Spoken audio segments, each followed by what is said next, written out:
Hello, music lovers and conversationalists. Welcome to another episode of Friday First here on the Rollstonians Music Lounge.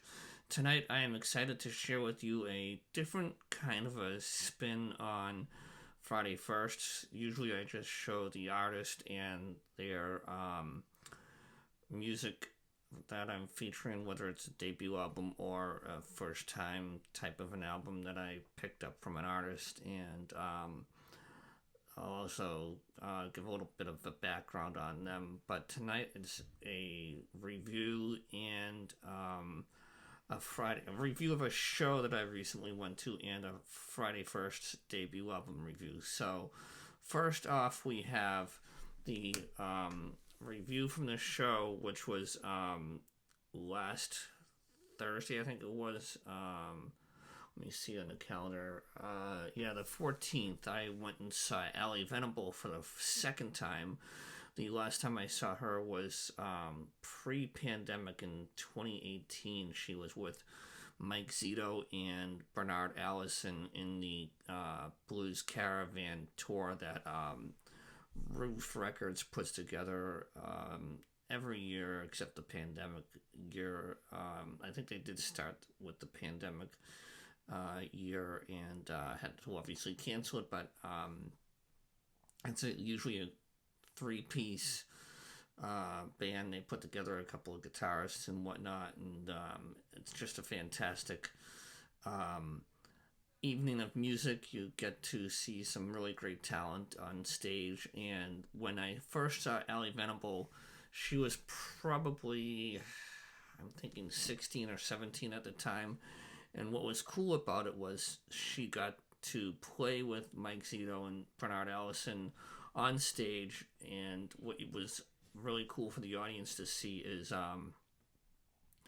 watching her learn from the masters themselves. And you could tell she was really laser focused on their guitar playing and really did a great job keeping up on her own. And now she's matured into an excellent guitarist and more polished guitarist, if you will. And it really showcased last Thursday night at Bull Run in Shirley, Mass. The audience, for whatever reason, seemed like it was in a room full of fathers. Like if you took the father from Dirty Dancing and cloned him, and it was just the first half of the show, it seemed like the audience was just full of him. And I think it was Jerry Orbach that played the father. I could be wrong, but that's just a vibe that I was picking up, and I felt bad for the band because they were really pouring their heart and soul out in this particular performance.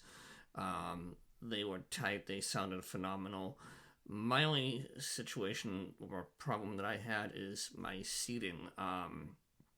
I was over towards, if you picture the stage, I was towards the right of the stage, right on the side of the bassist, and he kind of drowned out Venable's voice, so I didn't really get to hear Allie's voice and how she has improved vocally as much as I wanted to. So it kind of felt like it kind of was being drowned out by not only the bass but the drummer as well, both who are very good, and each did a phenomenal job on their solo act during the set. The show as a whole felt a little rushed. I wish it was a little longer. It was about an hour and 15, hour and 20, right around there. And usually the shows that I see are about an hour and a half to 2 hours. So maybe they had they might. I think they definitely had a shortened playlist, and like I said, it felt kind of rushed. But the band sounded fantastic.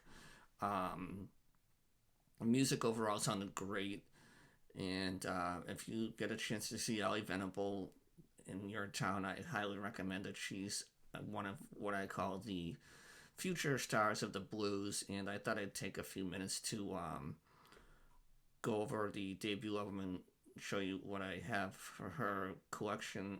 And right quick before I do that, a couple of songs that stood out to me. I have the playlist right here. There were several songs on here that really were well received by the audience. Yeah, the first song that really jumped out at me was the opening track off of her, the title track off of her most recent album, Real Gone. Real Gone just set the tone for the rest of the night, and the band just took off and um, went to the moon and never looked back. That was just a fantastic opening number, followed by a Buddy Guy cover, which Venable just nailed it from the opening chords, which is Justifying. She also did a Bill Withers tune, Use Me, which she put a nice spin of her own on it. I like when a guitarist or a musician puts a little bit of their own seasoning in on the cover song that they're doing. It just kind of shows that they're not doing their own version of it, and well, they are doing their own, a little bit of their own version of it, and trying to still keep true to the original form. So it was a nice blend of that. And then the other song that really stood out to me was Road to Nowhere, which I'll be talking about in a few minutes, on who was the guest guitarist on that song in the studio when she recorded that album. She also finished up the evening with a tribute to Stevie Ray Vaughan. It's called Lenny, a tribute to SRV. And again, this song was just a phenomenal showcase of the skill set that Venable has on the guitar, and it really brought the roof down and the audience to its feet. And I just wish there was a second encore, because they sure had enough time to put one on if they wanted to, but maybe they had to they wanted to get on the road at a certain time. But overall, the show was a fantastic show, and I'm glad to see Allie Venable again. It was a long time coming, and it was a good night out. But now on to the what I have for Allie Venable in the discography of hers. The first one I have here is, as I just mentioned, the most recent album, which is Real Gone. Get that glare out of there for you. This came out, I believe it was last year. Let me just check on the date real quick.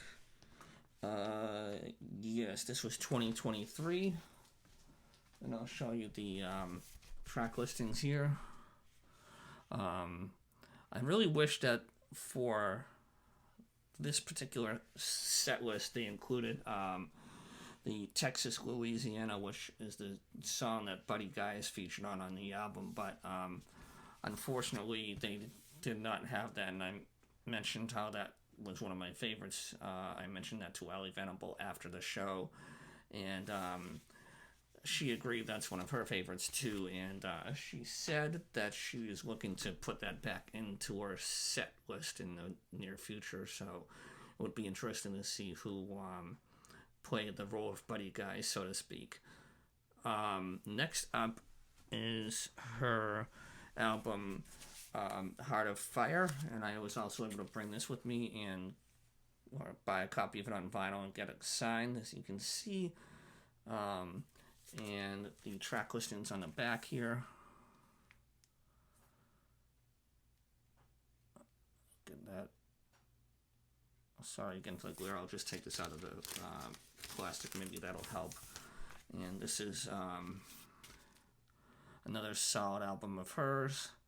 A couple of the songs on here that I really liked. I think I mentioned that she played Road to Nowhere, which is a fantastic high-octane song that features the legendary Devin Allman, obviously of Allman family fame and his time in the Royal Southern Brotherhood, who was also in a band with Mike Zito at the time. And it was just a fantastic super group of Southern rock, Southern blues rock. And this also has another song on here, Bring on the Pain, featuring Kenny Wayne Shepherd. So an excellent, excellent album from Ellie Venable called Heart of Fire, sorry. Next up we have, this may be my second favorite album of Ellie Venable's, and it is Texas Honey. And this one features, this actually came out in 2019, and it's got two songs on here that feature some big names, and I mean big names in the blues. And the first one is the Southpaw sensational blues guitarist prodigy Eric Gales. He plays on the song Come and Take It, which is a fantastic song that closes out side one of the album. And on side two, we have the album opening up with another Stevie Ray Vaughan song, and you can really see and hear Venable's, how Venable was influenced by Stevie Ray Vaughan's playing. Love Struck Baby, and then the next featured guest on this album is none other than fellow Texas bluesman Mike Zito, and he plays on the song One-Sided Misunderstanding. Just another fantastic song from Ellie Venable, and it's just an excellent album. Here's the track listings. And I just love the album cover. This is probably one of my favorite album covers. Just, I don't know why, I just love the graphics on it, and the mason jar with Venable in it, and just such a cool color scheme that they used. So those are, and I also have a couple of CDs. I have the Heart of Fire on CD, and also her second album, which I believe is the one that I picked up at the show from 2018, the Blues Caravan run that she was a part of. And this is the Ellie Venable Band, and it is Puppet Show, I believe it's called. I always forget that. Yeah, Puppet Show. And there's the track listings here on the back. Get that into focus a little better for you all. And that brings us to tonight's episode of Friday Firsts, which is the debut album. And I was fortunate to get a copy of this on CD at the show last Thursday. And I'm happy to share with you tonight No Glass Shoes. As I said, this is Ellie Venable's debut album. I also got that one autographed. And just a sensational album for a rookie, if you will, in the recording industry. This album is a nice blend of 4 originals and 4 classics. I thought I'd take a few minutes and share with you what my favorites were and give a little background on the album itself. This was No Glass Shoes was released in on the Connor Ray Music label. It's an indie label from Houston, Texas.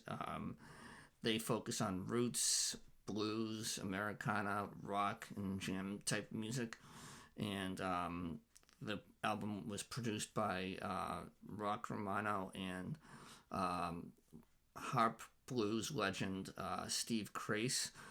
Steve Crace is been dubbed as the let me get my notes here correct. Steve Crace is well known for the throughout the live music venue in Houston, and has been dubbed the fire-breathing dragon, and just a sensational musician and producer. And we also have the same with Rock Romano, a sensational guitarist and bassist, and also excellent producer and well known throughout the Houston area. And as I said, this album is just a perfect blend of 8 tracks 4 which are original and 4 that are covers. The first song is, as I said, a Venable original. It's called Trainwreck Blues. This song is just Venable and company tearing it up. They rolled on the tracks at full speed, and it's a take no prisoners type of a blues rock song. It really sets the tone for the album, and they don't look back, and it's just full speed ahead for this band when they launch into the opening bars of Trainwreck Blues. No Glass Shoes, the title track to the album, picks up right where Trainwreck Blues leaves off, and when I listen to this song, I hear a little bit of Black Sabbath in the intro. I'm not sure if she was influenced by Sabbath at all, but I definitely hear it. I'd be interested to hear what your take is on it, but that's what I hear whenever I hear this song, and it just has a hard rock and gritty tone to it, and Venable's vocals are just salty and hard-hitting throughout the whole song, and it's just a perfect song for her, and one of her best that she's written to date.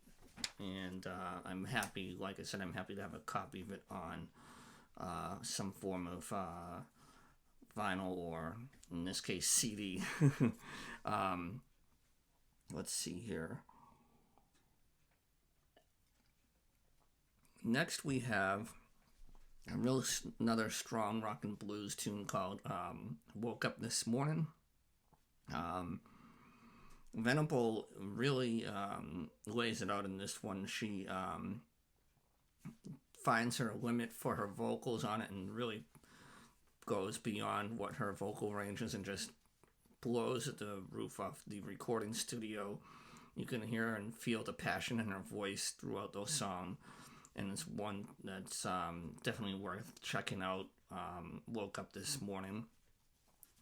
And finally, we finish off the original songs with Wise Man, which is the title track to her original EP that came out prior to this album, No Glass Shoes. And the EP is the only one that I don't have. I don't know if there was ever a physical copy released or not, but Wise Man is a song that does not really slow down at all. Maybe it doesn't slow down at all. Maybe just a little easing off of the gas pedal, but other than that, it's just a full throttle blues tune that just really kicks. There's a couple of notable solos within this song that I thought I'd highlight here real quick.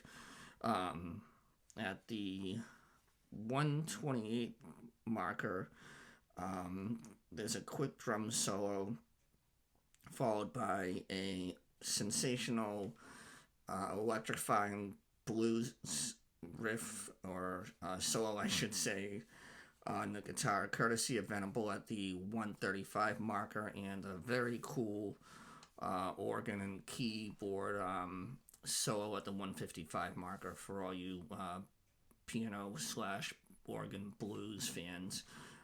Wise Man is just a great song for the entire band to showcase their chops and their skills, so check out Wise Man. For the covers, we have one that a lot of bands seem to cover in their early days to pay tribute to the late great Junior Wells, and I'm of course talking about the song Messin' with a Kid, and I believe Venable and company played this particular song at the show that I went to. I was trying to remember if they did or not, but I am like 99% certain they played it. Just an awesome tune. They really owned that one and really did a nice job of it, in a salute to the late great Junior Wells on Messin' with the Kid. Too Much Too Soon, another great blues classic that I really enjoyed it. They really had a great chemistry on this particular song. One that really, I think, is a standout on the album for the covers, and definitely one worth listening to. So check out the song Too Much Too Soon. And then we have a tune by the late, great Alberta Hunter, who some of you jazz fans may know of her, and also blues fans. She was the singer-songwriter from the 1920s through the 1950s, and then decided to become a nurse. And after 20 years away from the music business, she rejoined the music world in the late 70s and continued to tour and perform up until her passing. And Allie Venable just does a great job on a tribute to this classic Alberta Hunter song, Downhearted Blues. You can really hear her channeling the spirit of Alberta Hunter on this one, and really a great tribute to her. And again, the band sounded phenomenal on it. And last but not least, this seems to be a tune that a lot of blues women have added to their repertoire, and it's courtesy of Bonnie Raitt and Chris Smithers.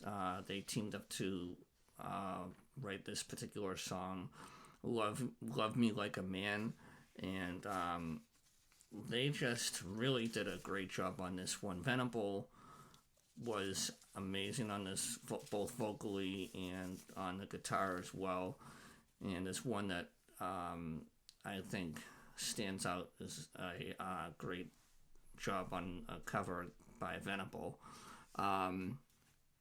As a quick recap on the songs that I would recommend checking out here, and the whole album is really a great album, and it does not feel like you're listening to any kind of a debut album, and it sounds more like it should be a mid-career album in my mind. It's just that good. As I mentioned a minute or two ago, I think it was, check out the song Too Much Too Soon. That was, I think, the best of the covers. And for the other cover, I would say check out Downhearted Blues. Those are my two favorites for the covers. As for the originals, it was a tough call, but I really enjoyed the opening track, Trainwreck Blues, that really grabs hold of you and makes you listen from beginning to end, and it's just a excellent tune, and one that is kind of like a statement tune saying, here we are, world. We're a band to be listened to, and we command your attention. And I think that really set the bar high for the rest of the album. And I would say for the second original, looking at the song list here, I would have to go with Woke Up This Morning. I really like this song. It just is such a standout bluesy number that I think a lot of you will enjoy. So check out, for the two originals, check out Trainwreck Blues and Woke Up This Morning. And for the covers, Too Much Too Soon and Downhearted Blues. Those are the songs I would gravitate towards for the album itself. But overall, definitely a thumbs up for this album. This is Allie Venable's debut album, No Glass Shoes, off of Connor Ray Music, and I'll show you the track listings once again. And I appreciate you all watching, and I apologize for being a little long tonight. As I said, it was a combination video of a debut album review and a concert review. So thank you so much for bearing with me, and I hope you all have a great weekend. Take care. Bye-bye.